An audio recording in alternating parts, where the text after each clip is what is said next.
ಕಾಂಗ್ರೆಸ್ ಪಕ್ಷ ಅಧಿಕಾರಕ್ಕೆ ಕಾಲಿಟ್ಟಾಗಲೆಲ್ಲ ಬರ ಬರ ಬರ.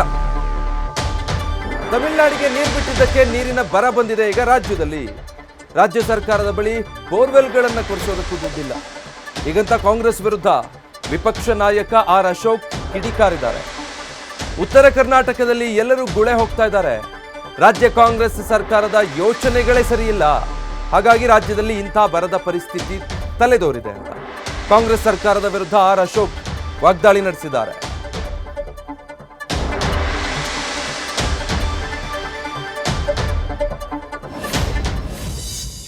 ಕಾಂಗ್ರೆಸ್ ಅವರು ನೀರಿನ ಬರ ಬೇರೆ ಬಂದಿದೆ, ಇವ್ರು ಕಾಲಿಟ್ಟಾಗೆಲ್ಲ ಏನು ಬರ ಬರ ಬರ.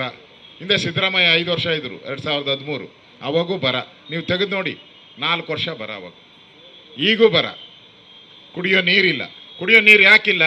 ಕಾವೇರಿಯಲ್ಲಿ ನೀರು ಇತ್ತು, ಎಲ್ಲ ತಮಿಳ್ನಾಡಿಗೆ ದಾರೆ ಎರೆದು ಕೊಟ್ಬಿಟ್ರು. ಏನು ಸತ್ಯ ಧರ್ಮಾತ್ಮರು ಇವ್ರು ಇದ್ದಂಗೆ, ದಾನಶೂರ ಕರುಣರ ರೀತಿ ತಮಿಳ್ನಾಡಿಗೆ ಎಲ್ಲ ನೀರು ಕೊಟ್ಬಿಟ್ರು. ಈಗ ಕಾವೇರಿಯಲ್ಲಿ ನೀರಿಲ್ಲ.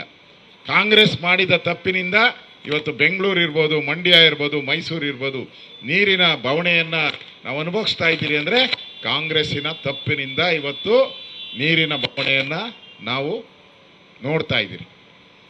ಅವ್ರ ಹತ್ರ ಹಣನೂ ಇಲ್ಲ, ಬೋರ್ವೆಲ್ ಕೊರ್ಸೋಕ್ಕೂ ಹಣ ಇಲ್ಲ ಅವ್ರ ಹತ್ರ. ಇಡೀ ರಾಜ್ಯದಲ್ಲಿ ಅವ್ರ ಪಿ ಡಿ ಅಕೌಂಟಲ್ಲಿ 700 ಕೋಟಿ ಇದೆ ಅಂತ, ಅದನ್ನು ಯೂಸ್ ಮಾಡೋಕ್ಕಾಗಲ್ಲ. ಬೋರ್ವೆಲ್ ಕೊರೆಯೋಕ್ಕೆ ಯೂಸ್ ಮಾಡೋಕ್ಕಾಗಲ್ಲ, ಮೇವು ಪರ್ಚೇಸ್ ಮಾಡೋಕ್ಕೂ ಯೂಸ್ ಮಾಡೋಕ್ಕಾಗಲ್ಲ. ಅದನ್ನು ರಿಪೇರಿ ಕೆಲಸಕ್ಕೆ ಮಾತ್ರ ಯೂಸ್ ಮಾಡ್ಬೋದು. ಆ ದೃಷ್ಟಿಯಿಂದ ಇವತ್ತು ಕರ್ನಾಟಕದಲ್ಲಿ ಬರ ಬರಬೇಕಾದ್ರೆ, ಬರ ಬಂದಾಗ ಸರಿಯಾಗಿ ನಿಭಾಯಿಸುವಂಥ ಒಂದು ಕೆಲಸವನ್ನು ಕೂಡ ಈ ಭ್ರಷ್ಟ ಕಾಂಗ್ರೆಸ್ ಅವರು ಮಾಡಿಲ್ಲ. ಜನ ಹೇಳ್ತಾರೆ, ಇವತ್ತು ಎಲ್ಲ ಗುಳೆ ಹೋಗ್ತಾ ಇದ್ದಾರೆ, ಎಲ್ಲ ಉತ್ತರ ಕರ್ನಾಟಕದಲ್ಲೆಲ್ಲ ಗುಳೆ ಹೋಗ್ತಾ ಇದ್ದಾರೆ.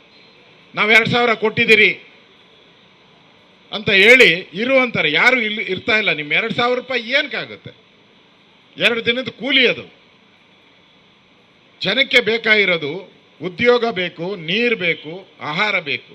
ಈ ನೀರೂ ಕೊಡೋಕ್ಕಾಗ್ತಾ ಇಲ್ಲ, ಆಹಾರನೂ ಕೊಡೋಕ್ಕಾಗ್ತಾ ಇರೋಂಥ ಪರಿಸ್ಥಿತಿಯಲ್ಲಿ ಇವತ್ತು ಕಾಂಗ್ರೆಸ್ಸು ಒಂದ್ಸಲ ಸರ್ಕಾರ ದಿವಾಳಿ ಔಟಿದೆ. ಕರ್ನಾಟಕದಲ್ಲಿ ನೀರಿಗೆ ಹಾಹಾಕಾರ ಏನಾದರೂ ಬಂದಿದ್ರೆ ಅದು ಕಾಂಗ್ರೆಸ್ಸಿನ.